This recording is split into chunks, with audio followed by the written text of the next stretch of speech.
Hey, welcome to Creative Block. We're your host, V. And Sean. We interview people in creative industries about their life, work, and hobbies while we doodle jam. We asked people on Twitter and Instagram if they had specific topics they wanted us to discuss, as well as some drawing prompts. Today we have with us Spencer Rothbell! Hi! Hello. Hi. Thanks for having me. Thanks for coming on the show, Spencer. It's really exciting to have you here. You have been a writer, a head writer, a voice actor, and you've worked on shows like Clarence. So we're really excited to talk about writing and working in animation and all that. Just a quick question to kind of like get this started. When was the moment you knew you were going to go into animation? The moment I knew. Yeah, I mean, well, I went to school for animation. I went to CalArts. I was in the experimental animation program. And I think even then I didn't really know. Like even during that I was kind of like, I don't know if this is for me. Like, I don't know if I'm an animator. I don't know if I have the patience for it. Whatever. And then I did do like little bits of animation here and there after that, but it wasn't until Clarence that I was like, okay, like I'm gonna actually work in this industry. And even that didn't feel like real at first too. Like it definitely some imposter syndrome for a while until like I was like, okay, cool, I'm doing it. We're here. That's so funny that you you went to college and you were like, I haven't made up my mind about this thing. Yeah, I don't know if other students have felt like this or people in school, but at least with CalArts, like you pick a major before, like basically when you're in high school. Who knows what they want to do when they're in high school? I mean, that's crazy. I didn't really. But I knew I like storytelling and drawing and so it felt like it kind of combined all these things that I liked, and so I was like, all right, this seems right for me. But do you feel like do you feel like as someone who's kind of always interested in animation, were you leaning more writing or drawing as a kid? I like to ask this question because we've had like guests in the past, like Alex Hirsch, who it sounded like they knew writing was the thing. They kept kind of drawing because it kind of like set them apart a little bit, but like writing was a major part. Did you kind of have, was it equal part for you, or do you feel like you were leaning a certain way in high no, I school mean, and stuff? I always drew, and like when I was younger, I was like, oh, I want to make comics. Like that was always the thing I was interested in. And I kind of fell into writing. Like I didn't go to school for writing, and I I always just like storytelling, and like if I could get like a crappy like home video camera, I'd be making movies with my friends. Um, so I think it was just any type of like storytelling in that way, but there was never really a focus on writing until I started working in animation. Really, honestly, like I think it was more just like I want to make little movies or shorts or tell stories in some way or another. But it definitely started out more drawing. Can you tell me about Mm. just me, don't tell V, about Yeah. one of your comics that you did Secrets. or that you had like been playing around with Well, when I early was a on? kid, yeah, when I was like a young kid, I used to draw this like weird comic about this like it was like an eyeball that would like pop out of this guy's head, and then it was like sentient, like it would have arms and legs and walk around and like go on adventures and stuff. So I used to draw that. I'm drawing Uh that now. nice. Those little movies. Um but yeah, I just always thought that's what I want to do. And then like when I was a little older, like a teenager, I would do more like autobiographical comics, like just about life and my day and whatever. I used to draw this little like pufferfish character a lot. Um but yeah, I don't know. I think I just like got to a point with all of it where I'm like, oh, I do like writing and I like telling stories, and I realized I really like collaborating with other people, and like even when I was young, when I was having the most fun with that kind of stuff was like doing it with friends, where it's like, okay, me and my friends we're gonna get together one weekend, grab this like family camcorder, make some stupid video where we have like makeshift costumes, and like my friends are acting in it, I'm in it, I'm filming it, whatever. I'm like editing it and making it stupid and silly, and we're all laughing. And like I think the collaboration is what I really love, and like that's my favorite part of working in animation too, is like writing and working with other people who draw and like combining our talents. Like I love it. It's great. That's really fun. I feel like, yeah, I do feel like there is like some kind of a high about, sharing an idea and everybody participating in it and just creating something together. When you were like making comics and like filming little videos and stuff, would you like share them with people? Like what would you like? Oh yeah. I mean, it would be like anytime there was a school assignment where it was like some kind of presentation, I would always be like, well, can I make a video instead? Like, can I get extra credit if I make a video? Like, I was always just trying to like work in like a way to like make some kind of dumb video. Like, I have these videos still somewhere of like, oh, I was supposed to do a report about this thing, and instead of doing that, I like made a video with either like my brother or my friends or whatever, because it was just so much more fun to me. It's like a math assignment. Like a math assignment. You're like, can I make a video? You're like, no, Spencer, no more videos, okay? But yeah, we would just. I think it was always just this thing of like, even in high school too, of just like trying to make my friends laugh and like, how ridiculous can I make this thing, but also like get away with it, still somehow servicing whatever this assignment is. And I think that what you just said is something that's like really, really interesting, because I do feel like working in cartoons, you do have to do that a little bit. How far can I push this and make this silly while still kind of fitting within the parameters and the rules around? It's really funny. Like, I don't know if you've ever kind of like thought about it. No, not really, but that makes sense, because even with Clarence, like it was always like people would be like, oh, so you're like making it like you're thinking about kids. Like I remember once there was this, like I was in like an Uber or something, and somehow it got on to like, what do you do? And like I was like, yeah, I write these kids cartoons. And the guy seemed really like upset by the fact that he was like, well, you must have like a degree in like child psychology then. And I was like, no. And like he seemed like really like horrified that they would let like just anyone make content for kids. But yeah, and that was the first time that they had ever thought about that so adults make funny. kids cartoons. I guess I don't know. Kids made kids cartoons. Or just that he thought like, oh, I must have this like degree and know all this stuff about child psychology or something. But yeah, just I guess what I'm trying to say with all that is like, it's always been just like, how do we make something funny and entertaining and fun, and like hopefully other people will like it too, like I don't know. No, but that's true though. I feel like it's so funny because I've been like watching cartoons from like the early 2000s recently, so like the early SpongeBob, Ed and Eddie, like Dexter's Lab and stuff, and it's just like funny things are happening. There's not really like, I mean, sometimes there's a little bit of like of a character arc or something, but it's mostly just like we're just having fun. This is just entertainment. We're just doing this for the laughs, kind of.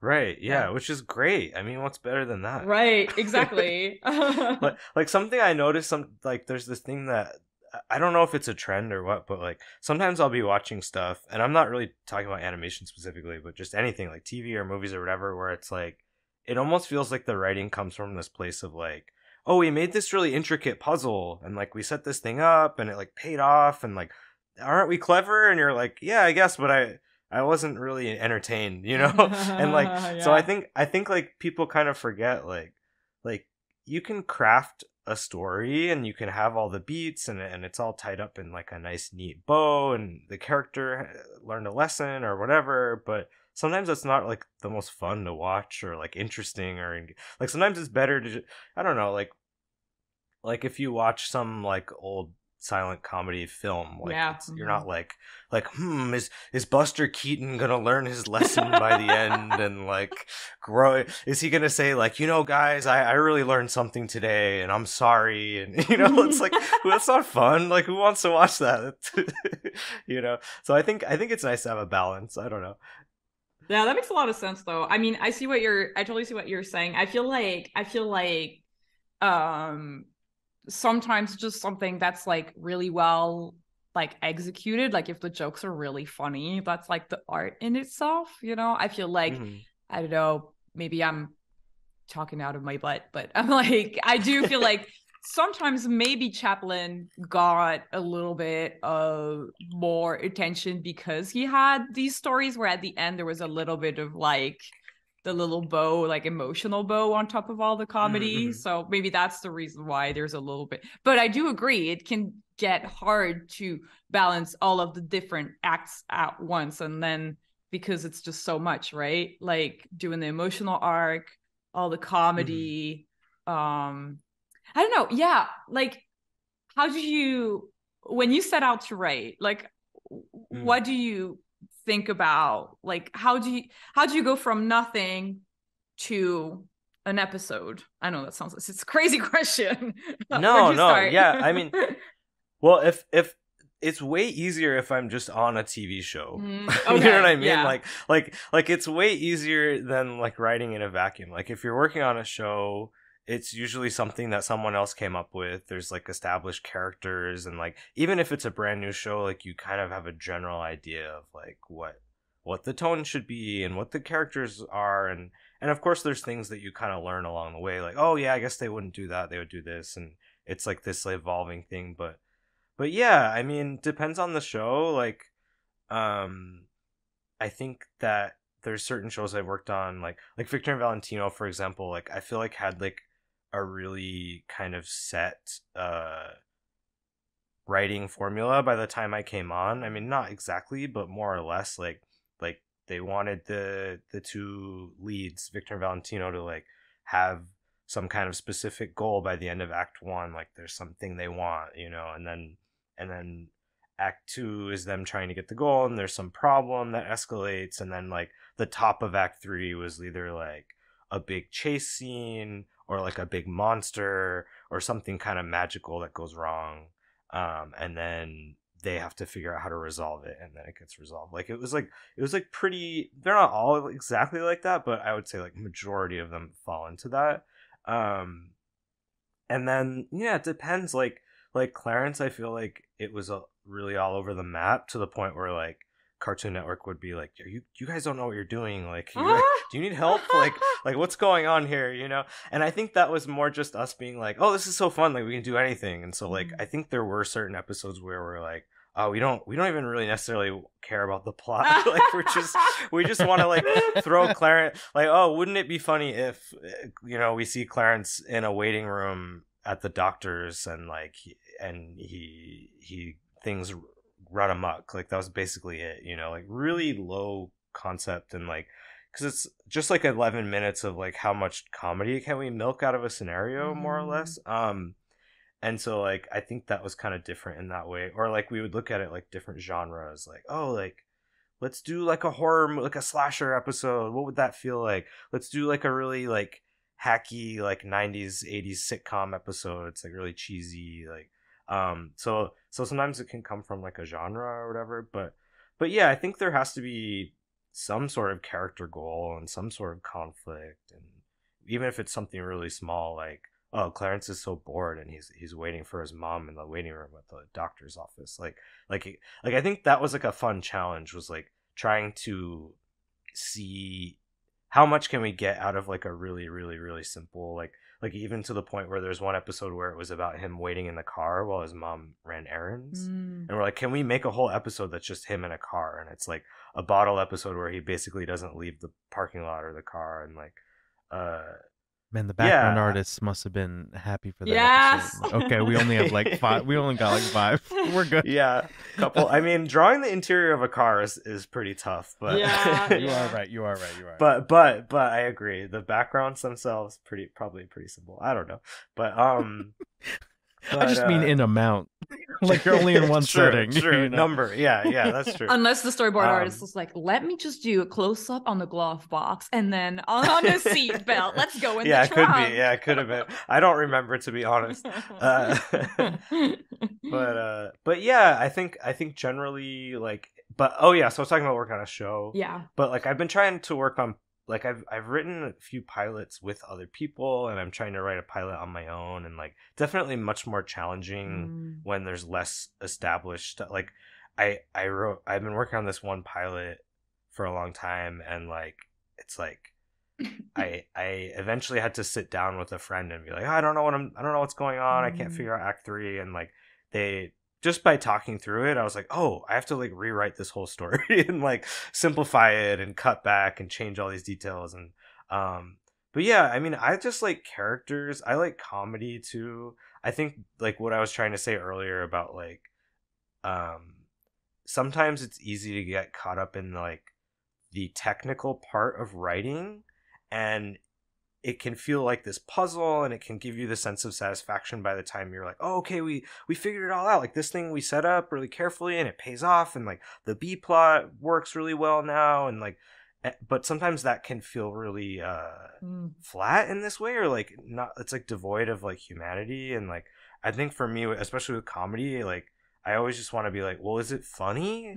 Is this funny? Is it fun to watch? Like, are the characters interesting? Like, I think those kind of things are almost more important at the end of the day, where it's like you were talking about, like watching these like older shows where it's all about comedy and gags, and you know, I think you can have both, definitely. Like that's the sweet spot, but it's tough to do both. Right. I feel like, yeah, like the older shows and kind of what you were describing with Clarence and like him being stuck at like the dentist's office or something. It almost feels more like a sketch comedy or an improv show, which is all character. And it's true because then you really get to see the characters and who they are, and you get to kind of like fall in love with them a little bit more, rather than when the plot is like so structured. Then yeah, I could see how the plot can take over the characters a little bit if there's just too many like intricate beats, for sure. Yeah, or even just go ahead. Oh no. I was just gonna ask if you ever feel at odds with sort of the writing meta or other writers in your field who do, you know, like are there a lot of people that are really rigid about that formula, and you're like, why, you know, why do you have to be? Like I was just curious if you felt like an outsider in that, or if you've met a lot of other writers who feel the same way and they want to do what you want to do. I don't know. Yeah, it depends. I mean, like I think that it just depends on the what's tough about all this is I think ultimately comes down to like personal taste too. Like something that this reminds me of that I was going to mention is like one thing that I really loved to do on Clarence was like we would have these moments, we'd call them like breathing room. But I guess like there was this video essay I watched about like Studio Ghibli does like a different version of this, where it's like you're just seeing characters living in their world, and it's not necessarily a moment that's going to advance the plot, but like maybe it tells you more about the world they live in or about the character, and it helps lend, and it can be used for comedy too. Like there are a lot of times where we're like, I've always heard this thing of like, well, if it doesn't advance the plot, cut it, you know, like it's like a very like hard and fast rule that people have. And like I don't know, I think sometimes it's just nice to have these little moments with a character, and it doesn't necessarily need to serve anything other than like, oh, that was funny, or like that taught me a little bit about their personality or whatever. But yeah, I don't know, I mean, I think that I also just get bored with doing the same type of thing over and over again, where it's like I want to slap another genre on top of this, and what would our characters, and that was another thing that was fun about Clarence is like, okay, well, we can always just be like, we're seeing his imagination, and that's our excuse to do this other type of genre or thing, like a satire of an action movie or whatever. I'm just gonna like skip around a little bit here. I just wanted to, because we're talking a bunch about Clarence, and was that your first job in animation? Yeah, so I started, I was like living in Chicago, and I was working at a cafe. Like it was this place Kosi, which was like basically like a Panera Bread.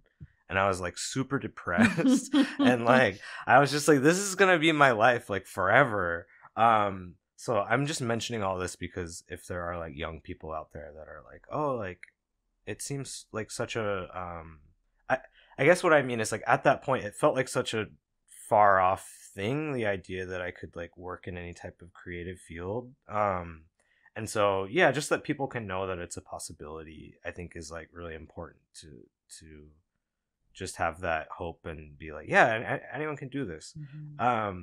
But yeah, so I was doing that, and like I had done little freelancy things here and there, but Clarence was like my first real job, and like that was like they took a big chance on me because I was really green, and I knew some of the people involved in that show from going to CalArts with them.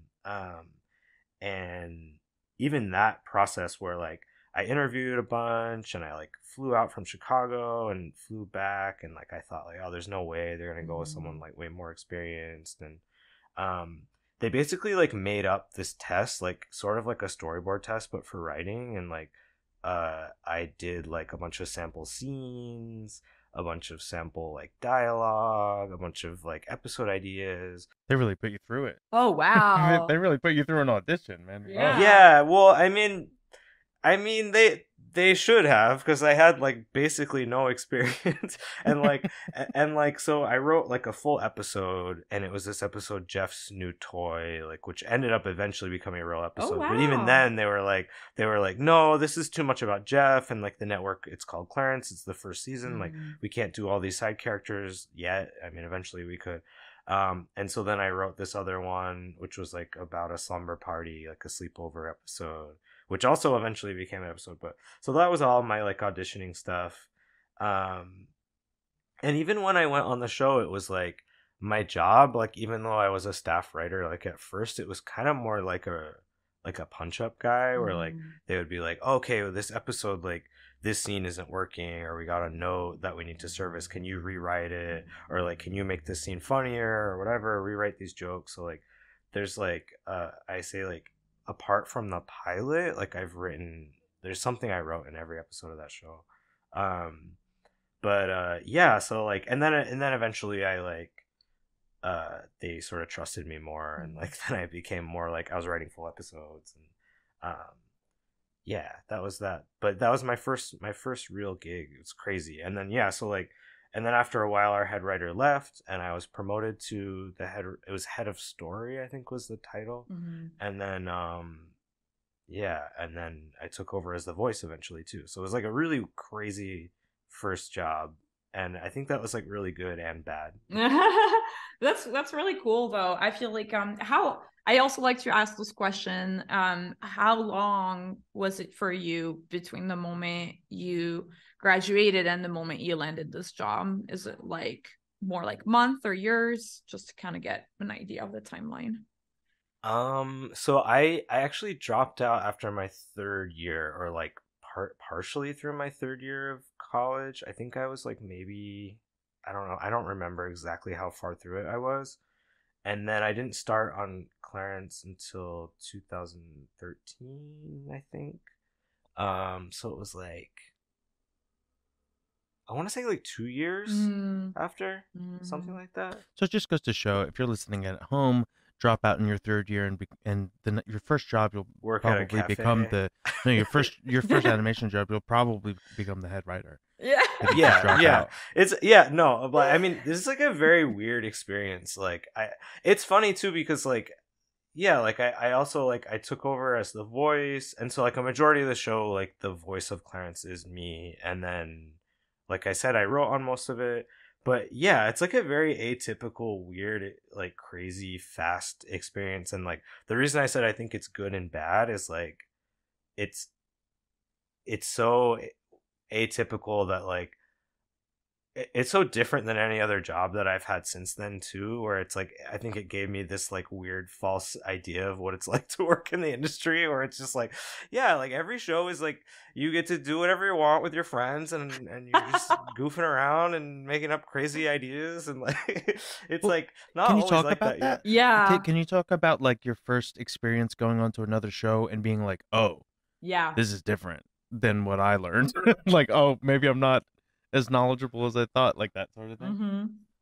Yeah, I mean, well, I guess what do I mean by that? It's like it wasn't that like I felt like, oh, I don't know what I'm doing or anything like that, but it was more just like like everyone kept saying this thing on the show, and we had some people on that show that had worked like in the industry for a very long time, like people that had worked on like early Simpsons and other things that like we grew up on, like Rugrats and stuff like that. And everyone kept saying this thing of just like, oh, like this is like a really rare show, like the crew and everything, like it doesn't always feel like this, you know. Mm. And like I would be like, okay, like whatever, I don't know what that means, you know. But I think that because I hadn't worked on anything else, you know. But I do think that it was like very special in a specific way where like it felt like such like by committee too, where it was like everyone, like my favorite stuff I've worked on is like shows where everyone feels like a really important piece to this puzzle, and like we're all sort of creatively valued in the same way, you know. And I Mm-hmm. don't think it's always feels like that. Like some shows I've worked, or like situations I've been in, like creatively it feels like there's more of a hierarchy, or Mm-hmm. it feels like everyone's kind of separated, where it's like, okay, you guys do design, you're over here, don't talk to anyone else, you're writers, you just do the writing, don't talk to anyone else, you're in your little pocket over here. And like what I liked about working on Clarence is it felt like, at least from my perspective, which I don't know if everyone felt like this, but just that everyone was like really valued, and it was like, hey, you're doing designs, like put little jokes in there, make it funny, do these little callbacks to other episodes, like, oh, that's awesome, let's do more of that. Or like it was always this thing of like, I don't care who comes up with the idea, like whoever's in the room, like let's just make this the best version of this thing that it can be. And like even down to the voice acting, where like we did a lot of ad-libbing and improv, and like if there was a line we wrote but like a voice actor ad lib something better, we're like, we're gonna use that, you know. And so like I think everyone just felt really creatively empowered in a specific way that it doesn't always feel like that. So I think that was the big difference for me. Mm-hmm. um but yeah, I mean, I like for example, like on 12 Forever and then the final season of Victor Valentino, those were both like serialized shows, which like I would say on Clarence, like we did some light serialization, but like not really. Like there's Mm-hmm. like some specials where we did like multi-part things.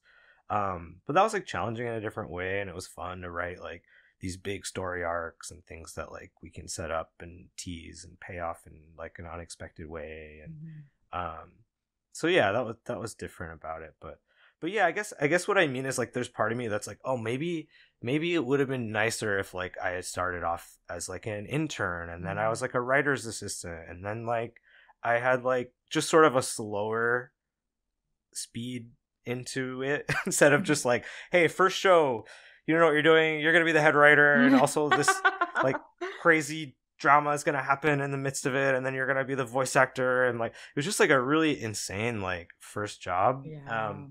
Like on the one hand I'm like really grateful for it, and like it's still like my favorite thing I've ever worked on, like no offense to everything else I've worked on. but like but so yeah, it's a mixed bag for sure. I don't How know, did but yeah, like sorry, go ahead. no, I'm how did rambling. you deal with the pressure? How did you deal with the pressure of like things switched over, Mm, like there, we don't have to get into it, but there's a little bit of a scandal, and then mm, you are now in this new seat and having to pick up this slack. Things are evolving. I'm sure that there's scrutiny on the show, and now you are trying to fill these shoes and keep it together. mm. How was the pressure on you? What was that experience like for you? Did you have a Yeah, super hard few months? I mean, it was definitely hard in a lot of ways, but I also feel like kind of going back to what I said before, where it was like, I think it already felt like such a team effort, and like I already felt so creatively valued and like empowered in this way, where it was like, even though, yeah, it was really hard, and like, especially like being in a booth with like Tom Kenny and like these people that are such pros. Like I had done improv comedy classes and things like that, but like I'd never done professional voice acting. And so I think it was just this like everyone around me was so supportive, I think is a big part of it, why it felt like less pressure. But then also like, like my personal life, like I went to like I started doing talk therapy, which helped a lot for like anxiety and everything else Mm-hmm. related to that. um but yeah, I don't know, I mean, I think that like with that show in particular, like I felt like everyone felt like they had some type of ownership over it eventually, where like we all felt like we had contributed creatively, and like I had a lot of help. Like, you know, we had another showrunner, Nelson Bowles, and then there was like a third showrunner, Stephen Neary, and they did so much on Mm. the show, as did the rest of the crew. Um, so yeah, everyone was working together. I think that was like a big part of it. But yeah, I mean, I think another thing too about that situation where it was like, even though I did take over the voice, it was like still relatively early on in the run of the show, Mm. where it wasn't like, I think it maybe conceivably would have been way harder if it was like the show gone on for like 10 seasons and then that happens and it's like, oh my god, it has like such a specific like bar that people are looking towards or whatever, where like I feel like with this show, like at first I was kind of matching the voice and then like eventually I kind of made it my own, but we weirdly benefited from it happening early on, I think, where it was Mm. like less scrutiny in that way, maybe. I don't know. Hmm. Yeah, that makes sense. Um, there's I don't know if I'm picking up on something that or if I'm just making it up, but it sounds like when you were talking about like, oh, I didn't come up through the like writing assistant and then like moving up the ladder. Are Mhm. you kind of saying that like you go in all the way up so fast kind of created some expectations for later jobs that turned out to be or I think I guess in my mind I have this idea of like the reality is I don't think there's like one way to like get into the industry. There's mm, like no like normal track for anyone, and like I know people that got into it is like, oh, I started as like this thing and then I started doing this other role, or like, but in my mind it's like, oh, okay, like a lot of people who become writers, they start off as like an intern and then they become a writer's assistant and then they like sort of ease into it, where like I felt like that first experience was such a whirlwind and it was so oh yeah. fast that Mm. like I almost felt like weirdly like, even though it was like such a, from the outside, like, oh, that's like amazing, like that's such a positive thing, like that's crazy, like I feel so lucky, like of course, but at the same time it's like I wonder if like I would have benefited from like a more traditional like slow kind of way to learn the ropes or something, you know. um but yeah, maybe that is it, like having that experience, like I don't know if it gave me a different expectation of other shows as much as like, um yeah, it's just a strange way to get into Yeah, the yeah, yeah, yeah, industry. I yeah, don't know. yeah, yeah, I don't know yeah. how else to say it. Yeah, Like yeah. it's just so unusual in this way, but maybe it's not. Maybe there is no usual way. I don't No, that's really funny. That's really interesting. know. And for Yeah. you, do you feel like after working on Clarence, like finding other writing gigs was like easy, or do you feel like you had like moments of like I don't know, did you have like moments of like going without a job for a while? Because I feel like there's not that Yeah, many yeah. spots for writers in animation. Hmm. I mean, right now, like I'm not currently staffed on anything, and like that's been like, it's also just like kind of a tough time for the industry. But even after Clarence, like I remember everyone being like, "Well, you're gonna be fine. Oh, Clarence, you're gonna be great. Clarence, you're great." You know, and it's like, okay, but like, are you gonna give me a job? Like, and after that show, I went like 6 months without working, Mm. which was like a pretty long time. And then I worked on 12 Forever, and I worked on Victor Valentino, and those shows were like either people that I had known from Clarence or were fans of Clarence, so it kind of came from that. Like Diego, who created Victor Valentino, he really liked Clarence, and so had me on as a writer from that. So yeah, it's definitely been a mixed bag. I mean, like especially with our industry, it's like something that people might not think about that don't work in animation.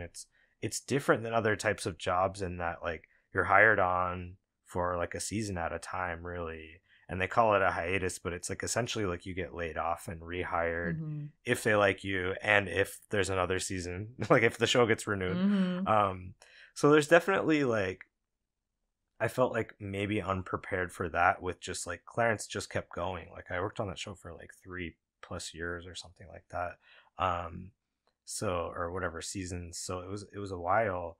And so like I think that's like another part of it where like that is just part of the job, where like you're gonna have times where like you're on hiatus, maybe you're doing freelance, maybe you're working in development, which is like its own kind of different thing. It's not like you're getting paid every week necessarily.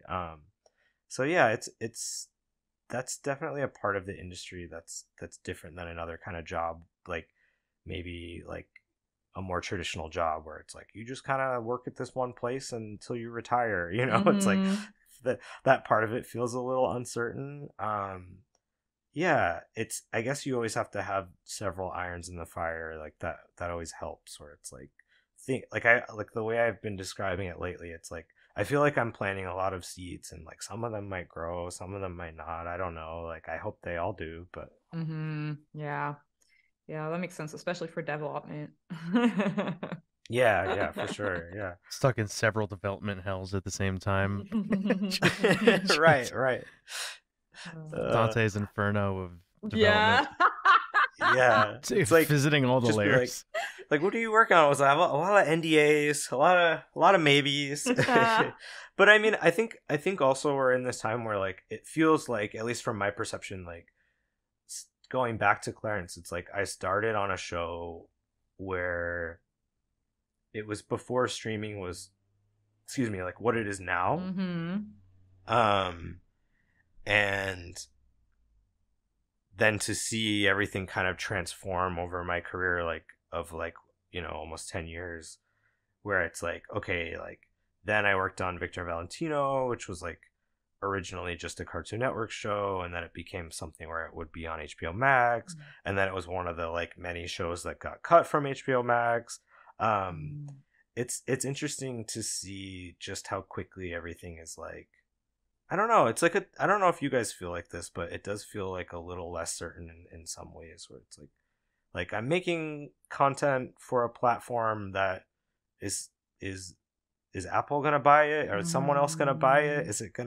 Is the name gonna change? Is it, you know what I I mean? It's agree. it's I feel it's like crazy. I don't know. It's I'm gonna get a little candid, but it does kind of have an effect on your mental, not mental health, but like just overall like outlook on work, or Hmm. at least for me, because it's just kind of like, one of the reasons why I started drawing was a way of expressing myself, and the reason why you or someone, I guess, wants to express themselves is so it can be heard or like received.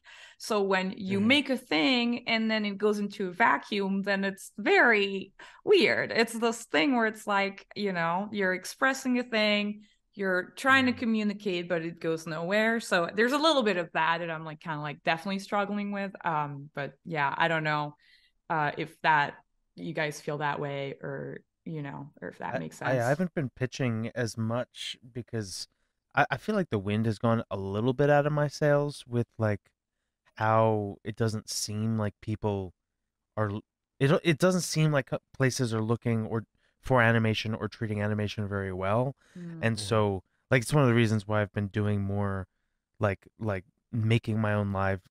live stream shows and focusing Yeah. on what I can control, just because like Hmm.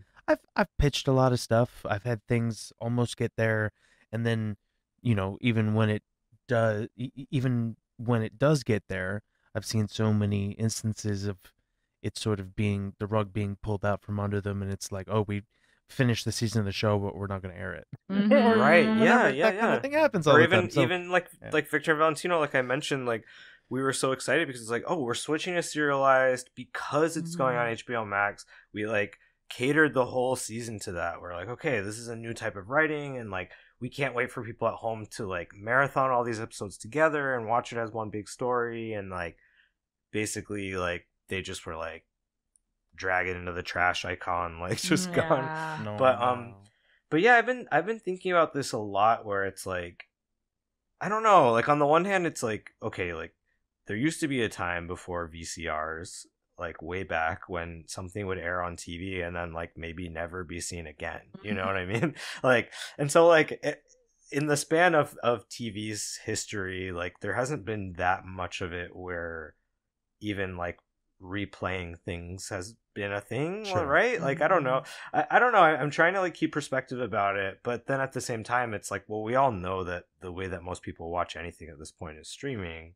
Um, so yeah, it's tough. I think for me too, it's just like going a while without like a steady gig, Mhm. and then having that experience of like something that, like working on that season of Victor Valentino was really challenging because like we started a month before lockdown, Oh and then like the wow. whole season was written during lockdown, and then to have it end up being like deleted, it was just like it felt like such a like push, like such a battle to get through that.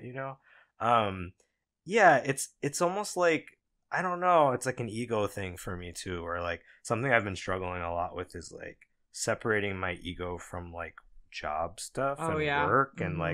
like so much of like my sense of self, and like it's really bad. Like I really hate this mentality, but I do fall into it where it's like maybe it's something about living in LA where like you go to these parties and the first thing people ask is like, so where are you at now, which is like means like where are you staffed at What's now, your like where current are you working. project? Yeah, like Yeah. what's your job, and like I think like that's been really challenging for me too, where it's just like, yeah, I don't know, I'm not staffed on anything, and like the last thing I worked on, you like kind of can't watch. Like you can, but like it's not as Yeah. accessible as it was, and so like that's definitely a struggle. I don't know if you guys have that where it's like, how do you like separate that like sense of worth from like, or even like working How on do you? something where it's like Yeah. really successful at the time and Mhm. people are like, oh my god, this is great, and like they kind of treat you a little differently, like all that. How do you get invited to these LA parties you're talking about? No, I'm joking. I'm joking. like, man, I would really love that to have that problem because where I don't, no one's inviting me to the party. Ah! I love that this is your running joke. Like this is Sean is always just party. I mean, it's not like, yeah, I'm not like going to like parties all the time, but I just Yeah, mean the rare, Spencer's always going to parties. the twice a year that I do. I mean, let's be real. Spencer's always going to industry parties and rubbing shoulders with the people, and they're the asking him what he's the doing. tag mixer. No, but I do know what you mean though. Spencer, I feel like for me, like I think in the okay, I would say it's kind of hard to like put that thought out because it's like both you want to work on like a big project that everybody knows because then you get the credit and then it's easier to get more gigs.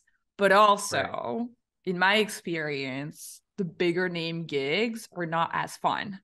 And Mhm. I don't know, they're in my experience, the things that are kind of that fly under the radar that not a ton of people watch or where you can experiment more and have more fun. And even though Right. you say like, oh, I'm working on this thing that everybody hates, then you Uh, get to just have like, I don't know, for me these were the better experiences. So in a way, I guess that's kind of how circumstances have helped with the ego part, I guess. yeah, that's true. I think for me too, it's like ultimately like about feeling creatively fulfilled too. Like, mm, I mean, not everyone loved Clarence too. Like, there's still people that I see will on Twitter or whatever just be like, show looks so ugly, kid was annoying, didn't watch, next. It's like, yeah. which is fine. I don't care. Like, it's not for everyone.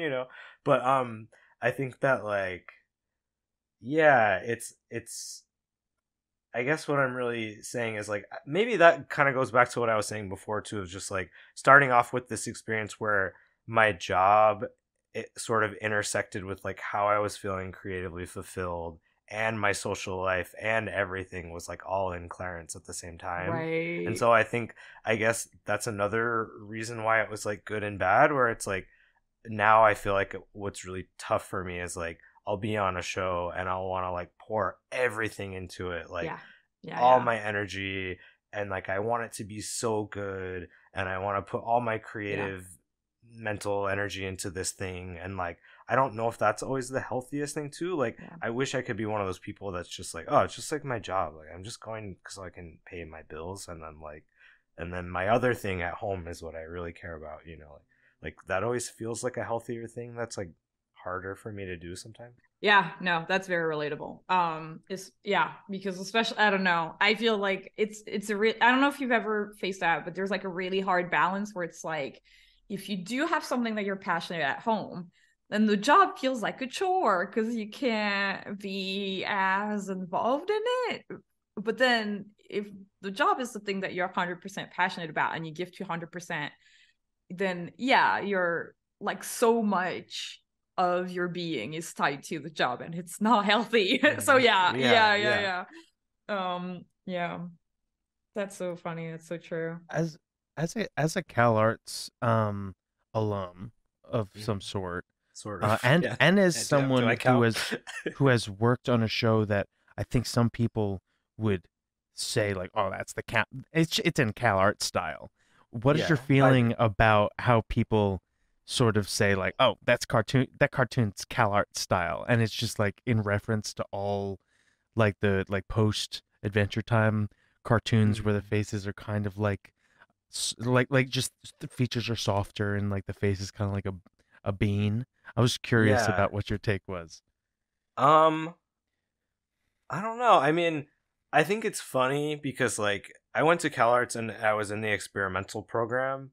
So like most of the stuff that people around me were making was like nothing like that. So Yeah. that's like really funny. It's like I'm used to like especially in the program I was in, it was like Kirsten Lepore like doing stop motion Hmm. stuff, and like she was in the MFA program at the same time as I was a BFA, but it just people making like really experimental stuff for galleries, or like things that were a little more like rotoscopy and photorealistic and stuff. So like didn't all look like that, but I know they're referring to like the character program. Mm-hmm. And yeah, I don't know. I mean, I think that it's easy to like kind of meme meme away ideas and concepts that are Hmm. more nuanced, but yeah, I mean, I don't like that everything kind of looks like everything else after a while. I think I always felt frustrated by that too, where it's like I don't really think it has anything to do with CalArts, to be honest.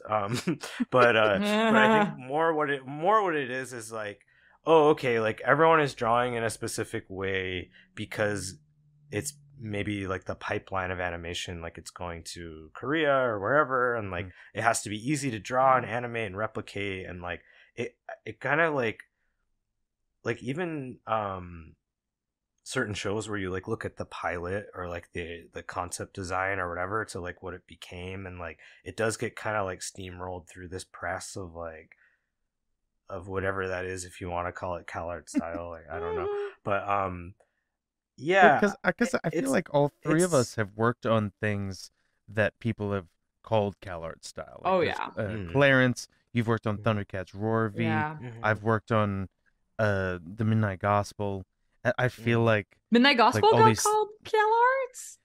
well, I Well, mean, just like pen it's stuff Pen in Ward. Yeah, yeah, general, yeah. yeah, That's yeah. so Sort of. funny. I think that I have a feeling Clarence and Thundercats War probably got called CalArt style a little bit more because it came Certainly after. Clarence did, Yeah. yeah, yeah. Well, But yeah, I was just curious. Yeah, I don't know. I feel like it's like I understand, like, okay, from my perspective of someone who loves animation and loves looking at drawings, like I get so excited when something comes out that stands out in general with mhm. anything. I'll just Hmm. even outside of animation, like film or TV, like, oh, this doesn't feel like some everything else that's on TV. This doesn't look like everything else that's on TV. Um I don't think that is the fault of the creators. I mean, not to like place blame on anyone really, but I mean, on the one hand, it's like, yeah, there's certain trends and like drawing trends, and people tend to draw like a show they worked on or something they're influenced by, whatever. But I also think that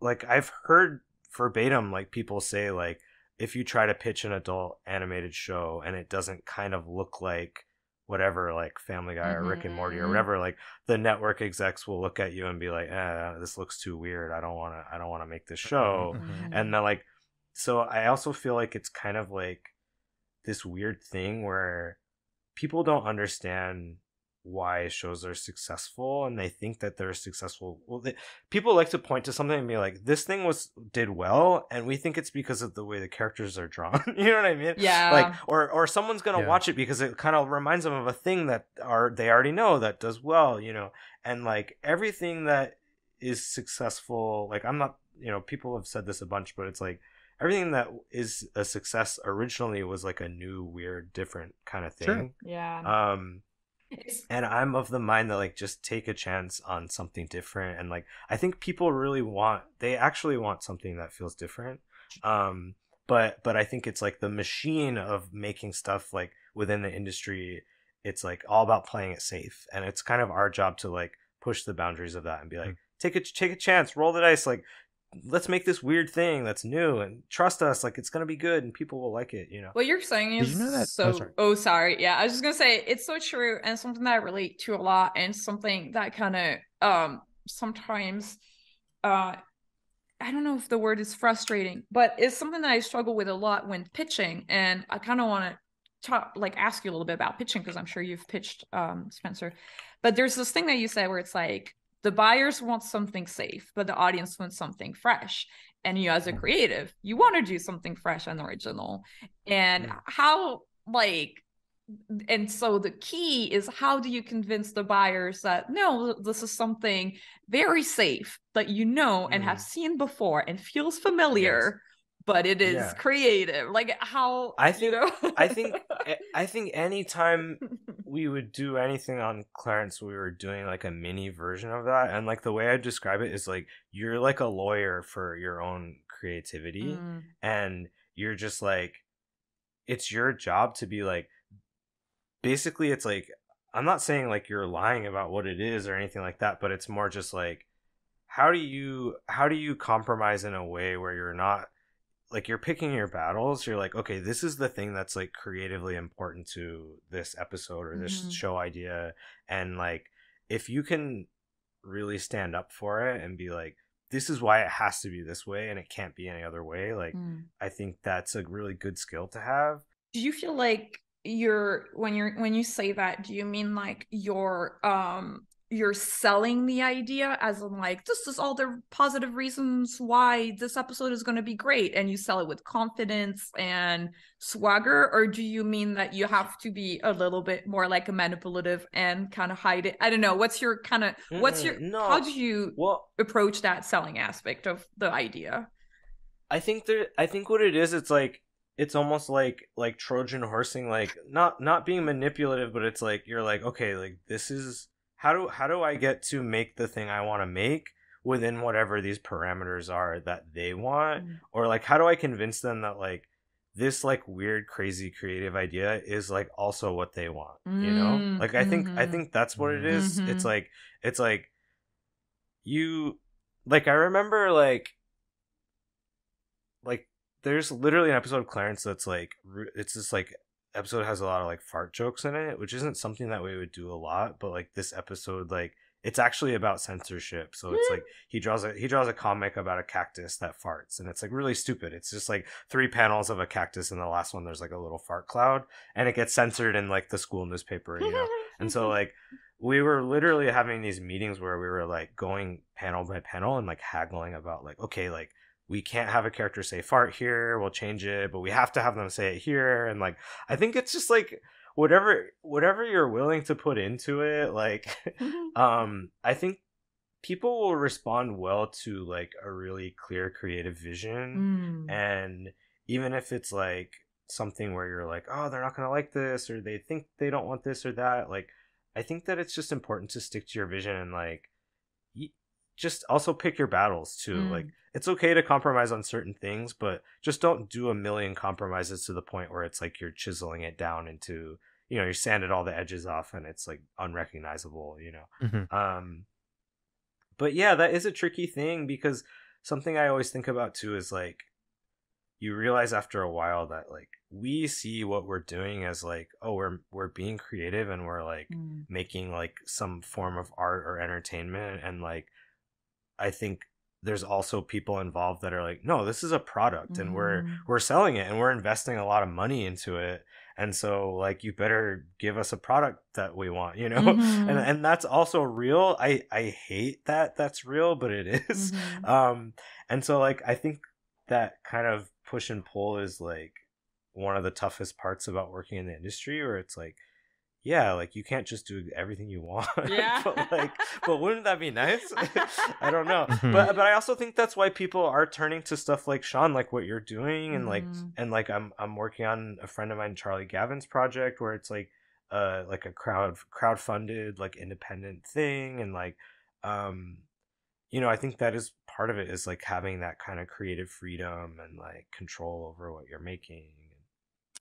Yeah, and I've had projects where I say, okay, I'm willing to budge on the style being a little less rough. Mm, We'll go thinner lines, and we'll have shadows on the characters, as long as I get to keep a certain type of, stretched pose and drawing expression. mhm, That's the important thing to me. And so I recognize that a lot of the times when you're developing a show style, and for instance, if you're trying to fit into the um, Family Guy kind of like adult comedy bubble, like there's gonna be some adjustments that you need to make, but like the goal is to get there, to get in, and then push that boundary. Like mhm, it's like, okay, like I'm used to how these lines look, but these drawings have become more expressive. Or right. I'm used to like how, okay, it's like a family, but this isn't a family like I've seen before. Or whatever it is, like trying to change it slowly from the Mhm, inside. And I think that's an interesting way to try to function and almost trick the system a little mhm. bit, is like figuring out like, hey, you can still express yourself, but also figure out, how to weasel your way in. And Yeah, and like, I think Clarence is a good example of that too, where it's like hmm on the surface, I think it looks like one thing, but then if you spend a lot of time with it, you realize it's a little more subversive, and like Mhm. it has at least like ideas in it that feel subversive, or like just by the way that we're choosing to portray families, or different types of families, different socioeconomic backgrounds.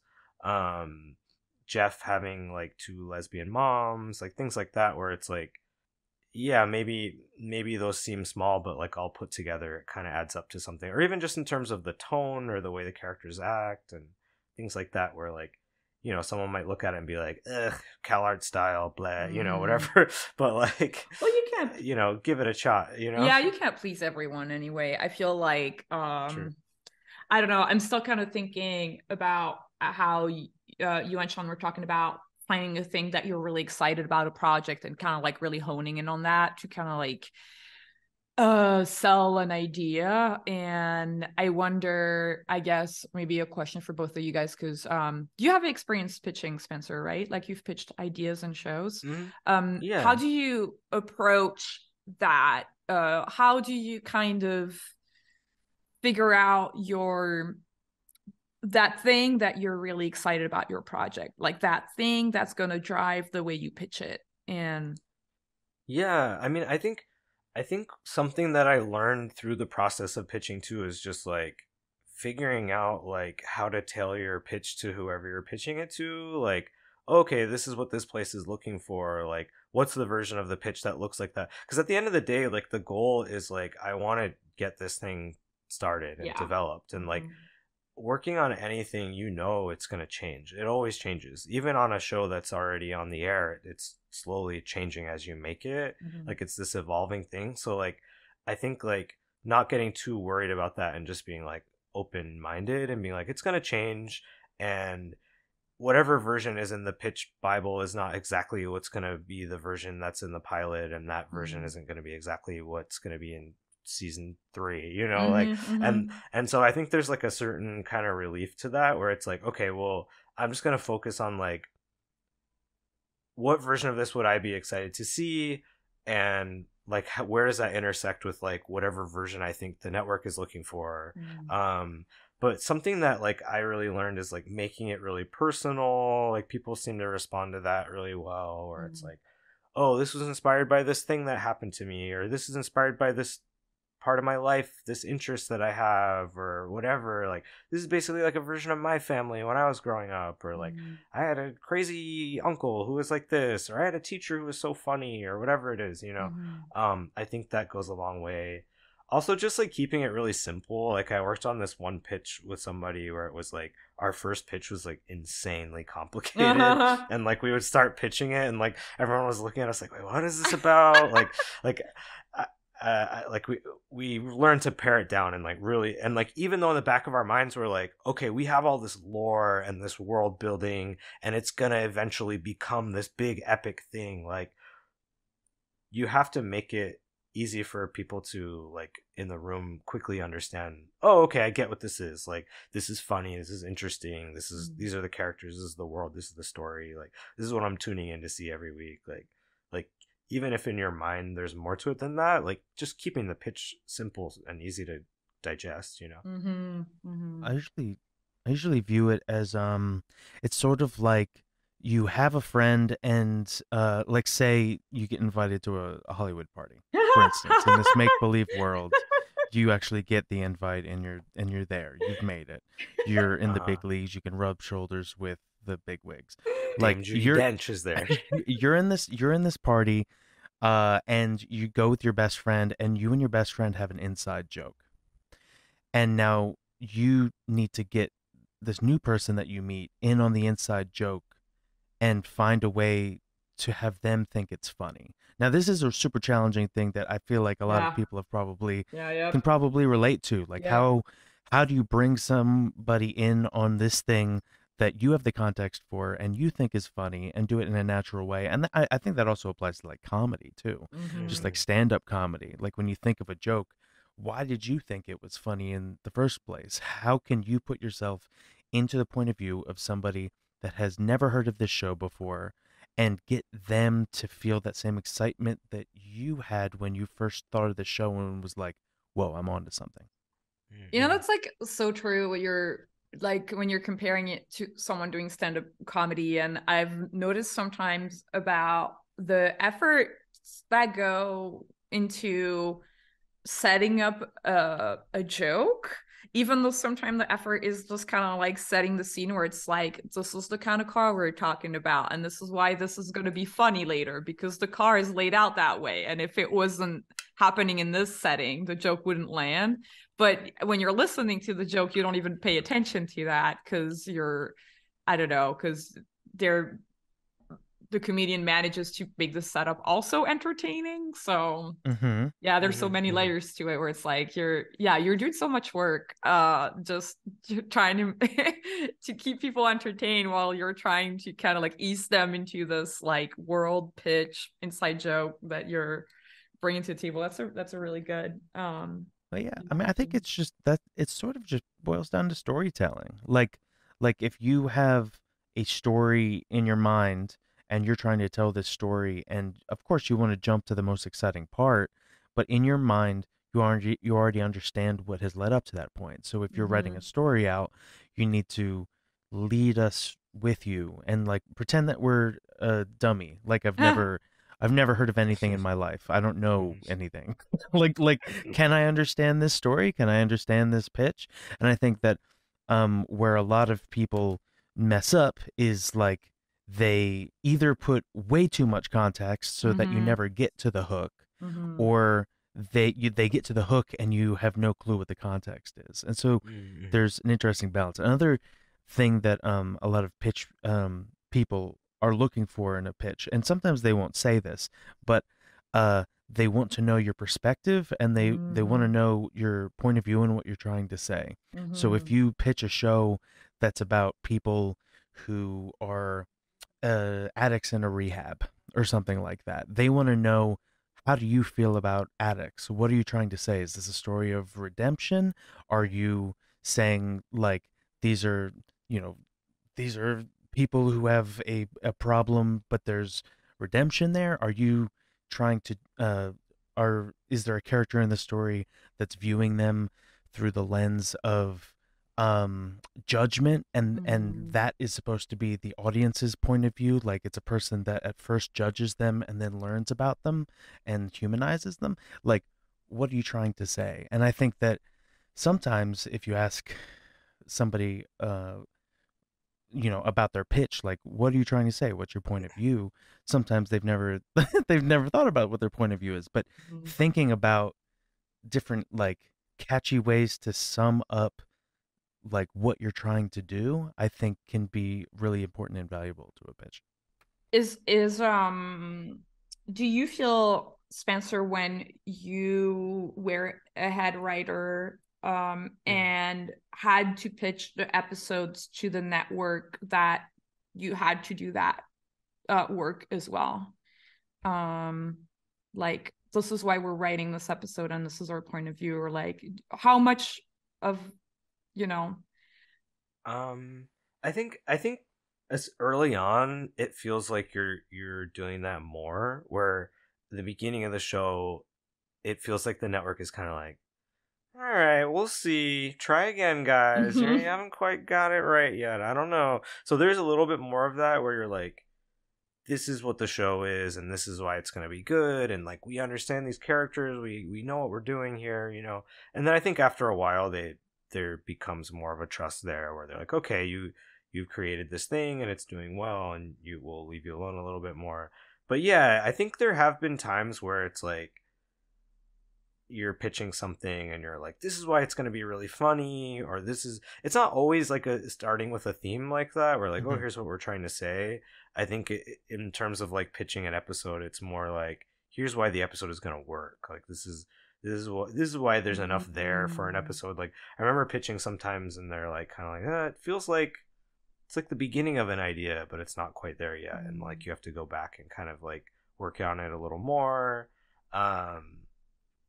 Yeah, I don't know. It really depends on the show and the context, but I think that ultimately, if you're excited about it, then they get excited about it too. Mm. And if you're not excited about it, they can kind of tell too. Uh-oh, where they're just yeah. like, where they're just what is this? You know, like Yeah. try something else. You know.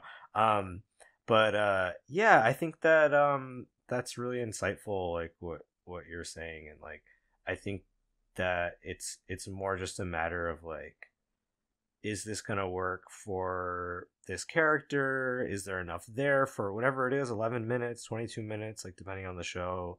um yeah, for me it's always like, if I'm working on a show, my job is to uphold the vision of the showrunner or show creator, and like Mm. make it feel like, you know, this Venn diagram of like, this is stuff that I like and this is like what the show is, and like where can I find that point in the middle where it's like, what can I latch onto about this thing? Like what about this show really speaks to me and is exciting to me? Like, oh, I really love the characters, or I really love this part is really funny, or like I want to do episodes about this, or like, you know, like Victor and Valentino, what I liked about it partially was like, it's has a lot of like horror genre stuff in it, like scary stuff, and like I love horror movies. I love like 80s like Mm.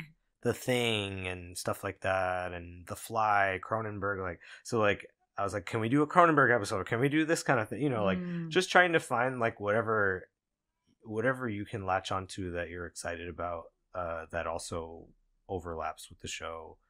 I think that goes a long way for me in terms of like creating a pitch, like a good pitch, Yeah. you know.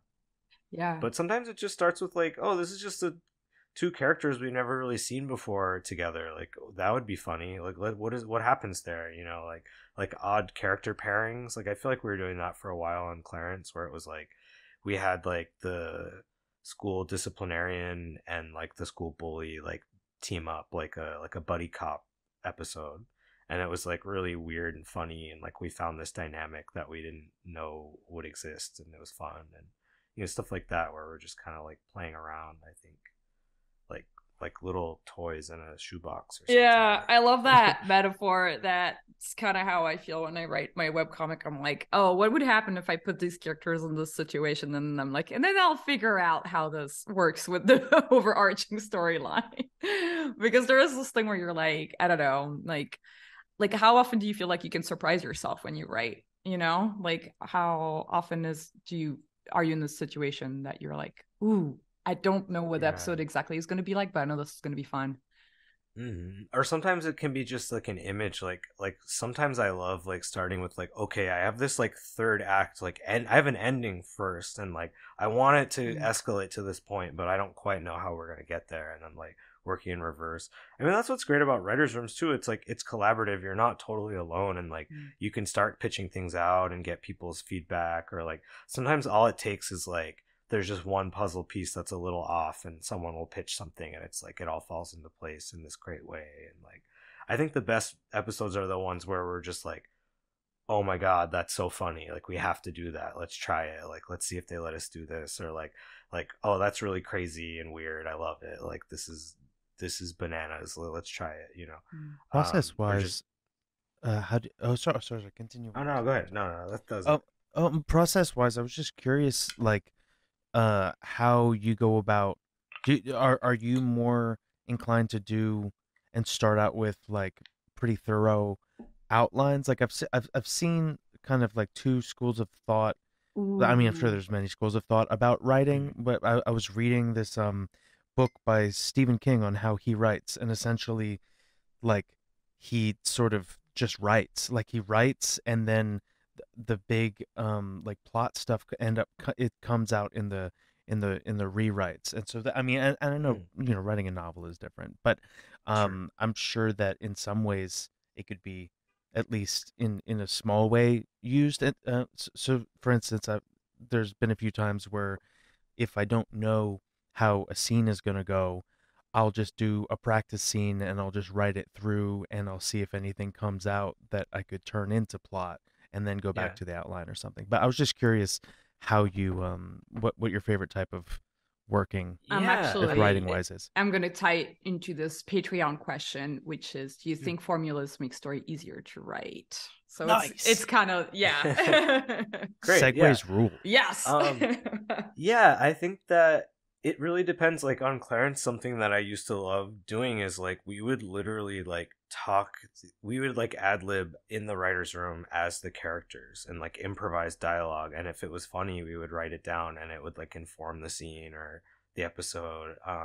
Like yeah, like Clarence would come out and he would say this, and Jeff would say that, and then Sumo would come in and oh, could say something like this. So sometimes just saying things out loud or even like reading the Mhm. writing out loud and seeing how it sounds, I think that helps a lot. But Oh, yeah, in terms of like I always try to use an outline now. I don't know if I always did at first, but like I think it helps a lot to just like, okay, we have the puzzle pieces worked out, and like we at least know these. Like I like the like sometimes it feels more like disparate scenes too, where I'm just like, okay, I know at some point I want a scene that looks like this, I know at some point I want a different scene that looks like this, and they're not even chronologically in order. And then like I'll try to find a way to like get them to all fit together and flow into each other, and like, okay, well, I have this funny idea over here and I have this other funny idea over here, like how do I get from point A to B or B to C, and like filling in the blanks, like sometimes that helps for me to work like oh. that too. Mm. um S- but yeah, it really depends. Like, there's been times where I just like hit a roadblock and I'm like, okay, I'm just gonna write like really fast, like a list of like bad ideas that I don't want to do, where it's just like the character dies and this thing falls on them, like whatever, just to like kind of get it out of your head, like just to get the ideas flowing. Like that'll help me too. Or I just write like five different like crazy twist, like twists or turns or things that like I can get out of this scene, and yeah. then like sometimes that ends up working where you're like, oh, that's actually really funny, and it changes the story in a way that's more interesting than what I thought of before. So maybe like a hybrid of like if you were to outline something, you could have a scene that's like, in this scene they have a fight in a hot tub and they're really heated about the argument, but they're really relaxed because of the hot tub. And that's the scene. And then other than that, you can just go in and just like write and still feel some freedom, but there's like the loose joke of the scene kind of is there, or the loose, like if you want it to end in a certain particular way, that's planned Yeah. out. But kind of trading off in between those two, like here's the Mhm. formula, but then like you can go in and do some improv kind of stuff in the middle, scene by scene. Yeah, like like for an example, like there's this Clarence episode that I wrote called Puddle Eyes, where he like falls asleep in a mud puddle and the mud crusts over his eyes, and then the whole episode is basically about him like he's like acting like he can't see, and Jeff is like frustrated with him. He's like, just wipe the mud off your eyes, like wash it off, you know. And then I knew I wanted it to end in a scene where like Jeff realizes like, okay, I have to play along with this game in order to get him to do what I want. And so Jeff ends up like, instead of just being annoyed at him, he's like, okay, I'm gonna play the game too. And so he like heals him like a preacher, like one of those like you can see again, you know. And so I had this image of in my mind of like they're in front of the whole class and he's doing this like crazy like evangelical style like I'm healing you, and like the whole school is like shocked and weirded out, you know. So like I knew it was gonna end there, and I knew how it started, but I didn't really know, other than like Clarence has mud in his eyes, like how that was gonna end. And that like came from a note where they're like, okay, there's like not enough stakes here. Like it can't just be like Jeff is annoyed at him. Like what's at stake, you know? And so they're like, what if it couldn't come at a worse point? There's like some contest or academic thing that, and so like I made up this thing called the vision bee, which is like a spelling bee and like a vision test at the same time. And so like you know how like when school they would do like they would do like vision tests and stuff and like hearing tests, and you know, like so it was like as if that would be like a contest, which is like really fucked up. Like shouldn't be at all. Like very like obviously in real life that would be like extremely ableist and problematic. But anyway, the idea is like Jeff is like, you need to not have mud in your eyes so that we can ace this vision bee together as a team, you know. So like that network note like really helped, because we're like, okay, let's come up with this funny, like stupid thing that doesn't make any sense, but it like worked. So then the whole thing came, okay, Jeff is frustrated because it's like we got to study up for this thing and like, you know, whatever.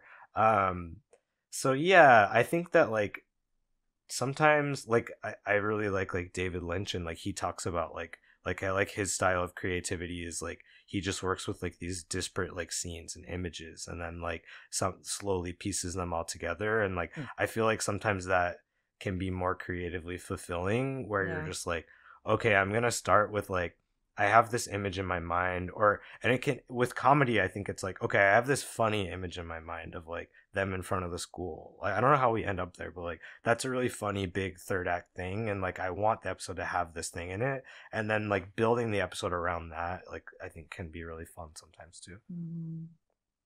Yeah, I relate to that a lot. I think I feel like this is my writing process as well. It's like I just kind of come up with like a bunch of random blocks, and then I'm like, now I'm gotta stitch them together.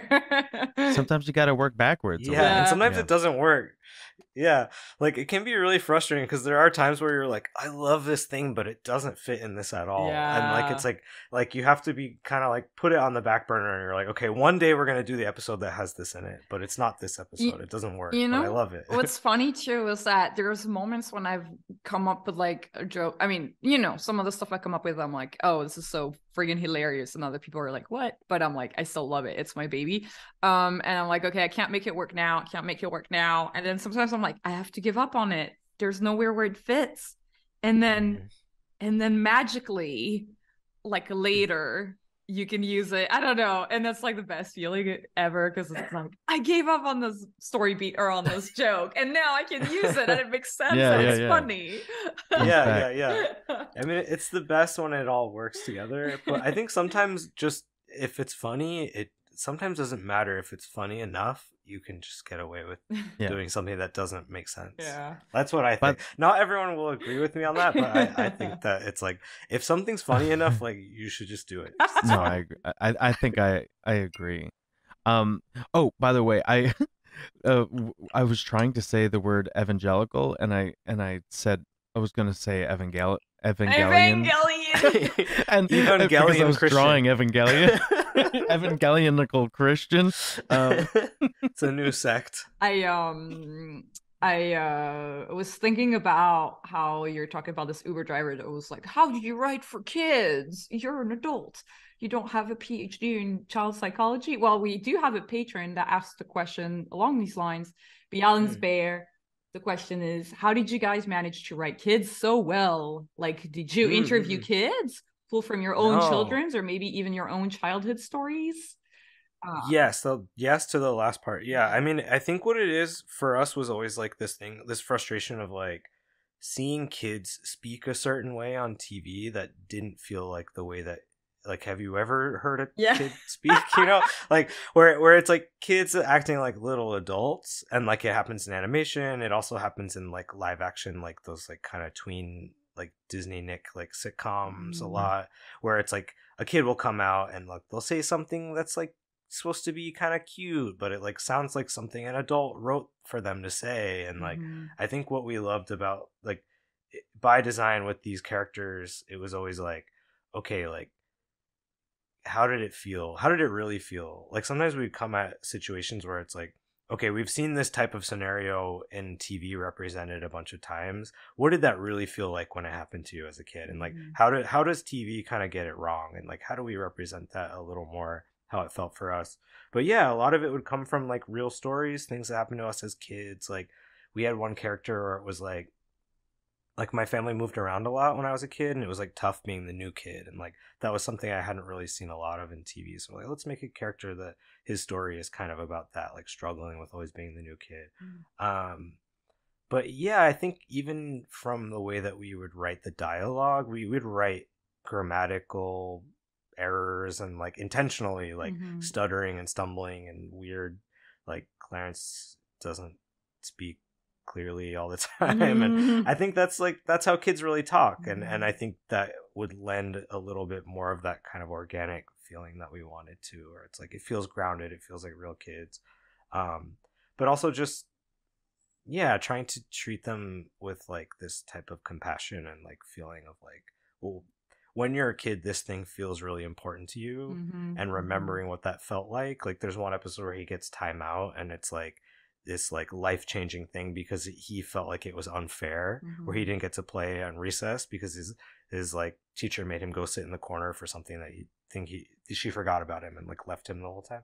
And like when you're a kid, stuff like that, like as an adult, you're like, that's silly. Like he can just play on the playground tomorrow, whatever, you know. mhm. But as a kid, those things like that type of injustice, like from an adult, especially, like you have no power as a kid. Like you're Yeah. constantly just being told what to do by adults. Like it can be really frustrating, you know. And so I think just trying to remember that stuff and like feel like, what did that really feel like? Like what were some of the challenges as a kid, and like treating them with like that respect that you wish that you got when you were a kid, you know, Yeah. Mhm. like no one cares about this stuff, but like they should, you know. Yeah, everything's a big deal Yeah. when you're a kid. Hmm. Yeah, it's like your whole life is recess, the playground.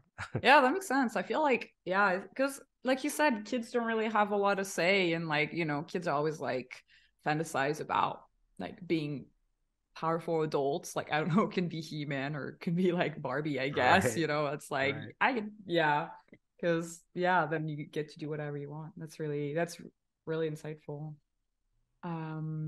Another question we have from a patron, brother to drummer. How do you keep your voice and body set for the rigors or of voice acting and animating? Well, I guess more voice acting. Geez, Tell me yeah. about your body, Brett. First, I have a regiment. No, I'm just kidding. Yeah, I mean one thing that I would notice is like certain characters, like Clarence wasn't too tough on my throat, but I do a character called Balance, which is like sort of like Bizarro World, like evil Clarence, and he has like a really scratchy like hey, how are you, like kind of voice, like gravelly, and that one would kind of like hurt my throat. So we realized like, okay, do that voice last in the session. So like if my throat is shot by the end of it. But yeah, I think it's just like the timing of lines. Like sometimes you can just ask, like, okay, can I do all the screaming and yelling and grunting? Like there's so many like Clarence, like Schumer, like stuff like that. Like where it's just like, okay, like just do that at the end, like save that till later. But I don't have any real process. I probably should. I know there's some tips and tricks, but like just drink tea and water, basically.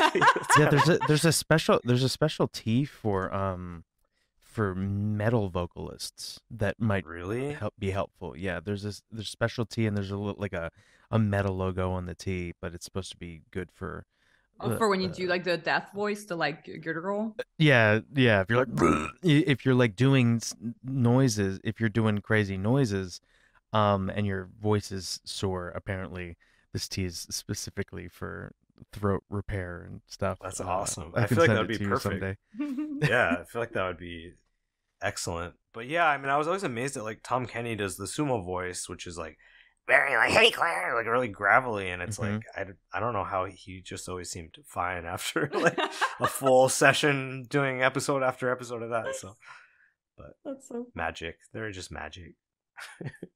Um, I like this question that was asked on Instagram by Captain Mycelia. Mycelia. Uh, so how did you get into voice acting? I think we kind of like talked about it on the episode, but was voice acting something you had wanted to do originally? Was that something that you were excited about? Yeah, I mean, yeah, I got into voice acting again, like very weird way where it was like we like the original voice of Clarence left the show, and then we were like auditioning a bunch of people, and I had done scratch like temporary audio for animatics, and they asked me to audition, and so yeah, but I was always someone who did voices, like even as a kid, like I would like imitate characters on TV or like newscaster voice or like Mm-hmm. like I don't know, Warner Brothers is proud to present, like that kind of stuff. Like I just always thought it was funny to like kind of imitate voices, and like I think that yeah, I did improv comedy stuff too. I think it was all kind of related, but so yeah, it wasn't something I like had a ton of experience in, but at the same time it did feel like a natural fit for me as well. I love that. I feel like yeah, improv is like such a recurring theme. I feel like sometimes in like writing and cartoons, like just getting the performer self. Definitely. Well, we kind of touched lightly on creative block at some point. You're talking about like just writing really, really fast to get ideas out. But Hmm. what does it feel like for you do you often face creative block? Is it something that you deal with a lot? And if yes, kind of how do you get through it? What are your Yeah, I mean it can be really tough. Like I think like I kind of alluded to it before, but like staying on top of like mental health stuff is really important in that like it's really hard for me to be creative if like I'm experiencing a lot of like, anxiety or I'm feeling depressed or whatever. So like take care of your mental health. I mm-hmm. guess if like I can tell people out there, like it is really important, and like I think if you're doing well, like you're gonna be more creative and like it'll just flow more naturally. But I, at least for me personally, like I love collaborating with people, and like I think I'm the most creative when I'm working with other people. Like honestly, like I think like whenever I get creative block and then I'm like feeling like, oh, I'm writing this thing. I'm in a vacuum. I'm second guessing it. I don't know. Is this good? Is this anything? Like, especially if you're just working on the same thing by yourself for so long, it can just turn into this like feeling of like mush where you're just like, I Mm-hmm. don't know what the hell this is anymore. And so, like, we're bringing other people into it, even if it's just like, oh, this is a friend I really trust and like I respect creatively, and like I just want to like pitch this idea to them and get Mm-hmm. their thoughts. Like I think that can really go a long way for me at least, where Mm-hmm. it's like, and just having like a test audience kind of too, where it's like if this person gets it and they think it's interesting or funny or whatever, that can like be a creative boost too. um but yeah, don't be afraid to go to people and be like, hey, I don't know what's missing, but something feels off about this, like what do you think, and like see what people say. Like that can really help a lot too. um but yeah, I mean, writing exercises, like it might seem kind of cheesy and corny, but like sometimes on Clarence we would literally just like write character names or episode names and things and like put them in a box and like pull them out of the shoebox and like put them together and like try to come up with premises, like time, like put a timer on, and like everyone in the room writes like a version of like, and we came up with stuff like that, like there's an episode called Turtle Hats that I think was like from that, where it was like literally just two words that like meant nothing, and then we like created a Mm-hmm. whole premise out of that. And like yeah, I think if you're trying the same thing over and over again and it's not working, like do whatever you can do to like throw a wrench in it and like spark some kind of creativity. Like go take a walk, whatever, listen to music or watch something that inspires you, or like try to, it feels silly to do this kind of stuff, but like try to write the scene from like a different character's perspective. What would that look like? Whatever, like just anything to help you kind of look at it in a different way. Mm. I think that's Good great. advice. There's like so many ideas in that. Like not only just like the like randomization, but also like the walks and looking at other things. Yeah, I mean, but yeah, I think the big thing for me is like other people, like Yeah.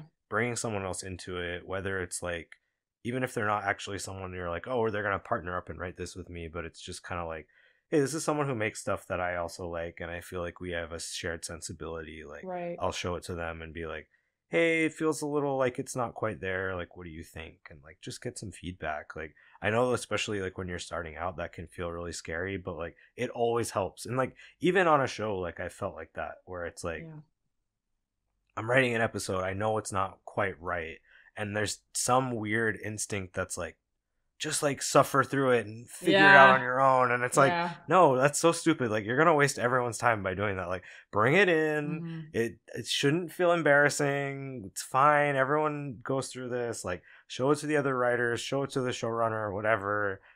Get help, and they'll help guide you, and it'll be so much easier. Like, just do it. Like, rip the band-aid off. I Mm. think that's something a lot of people struggle with, and it's something that I don't see talked about a whole lot, is the fear of, if you ask them for help, how much credit do you need to give them? Is it your idea Yeah. anymore? If you Mm-hmm. collaborated, if it's a show that you worked on and you ask someone for writing advice, you have to hire them as a writer now and pay them. Like there's a lot Mm-hmm. of p- things that people are scared of as far as collaboration and doing it right and above board, and that can be kind of Yeah. scary. Yeah.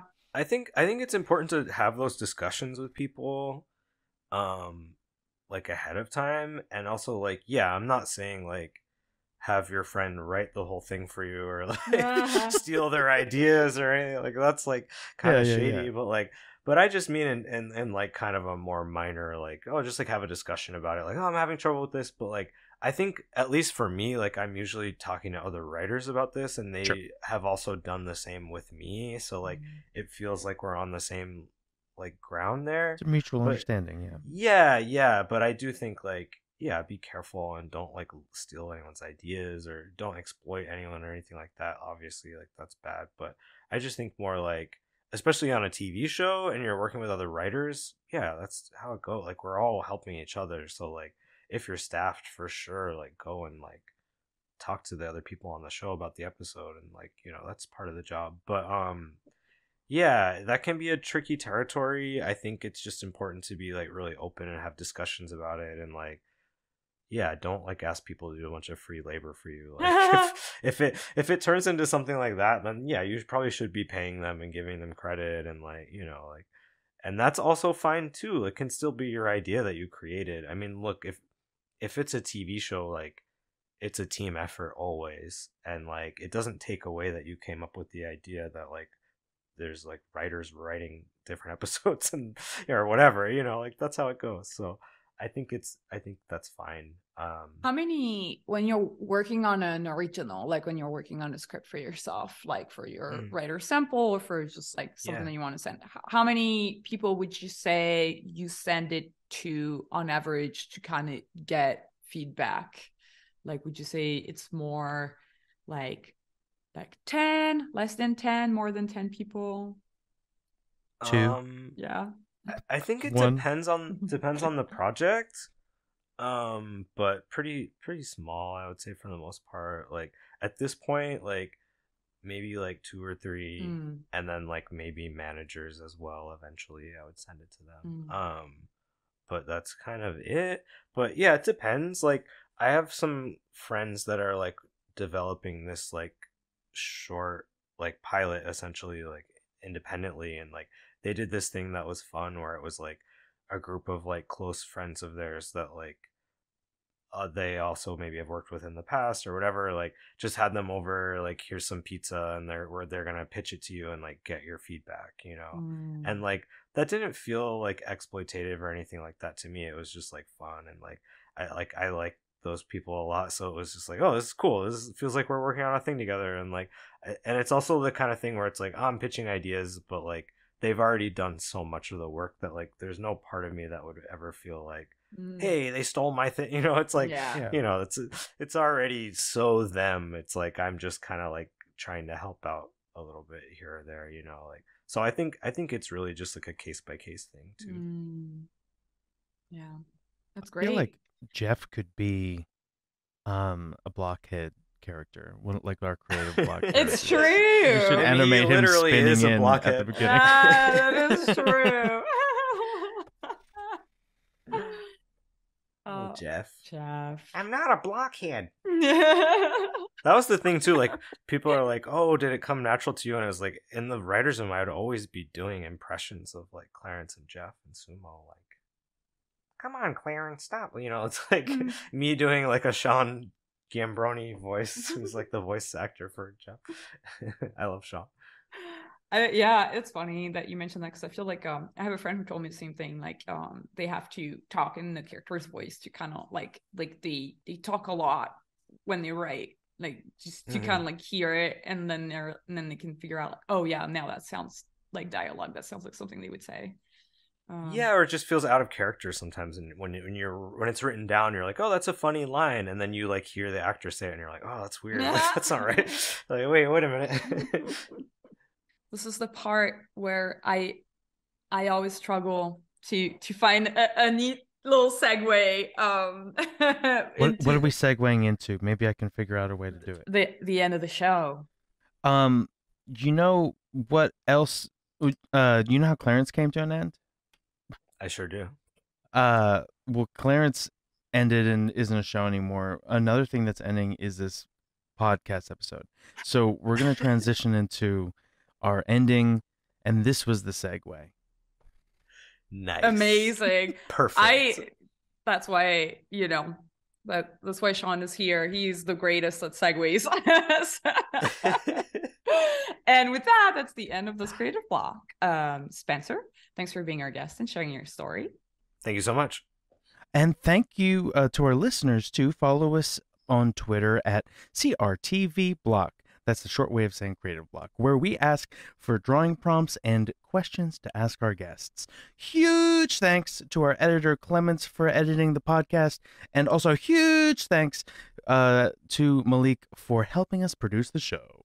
If you love our show, then support us on Patreon. Becoming a patron gets you early access to interviews as well as bonus episodes. Click the link in the description of this episode. I have been your host, Fee. And I was Sean. Keep being creative, and we'll see you next week. Bye. Oh, can we get a bye from Clarence? Bye, everybody. If you get creative block, you just gotta let out all the stuff out of your brain, and it's okay if you can't come up with an idea. You can just take a nap, and then you'll probably come up with it in your dream. That's so good. That's also how it actually works.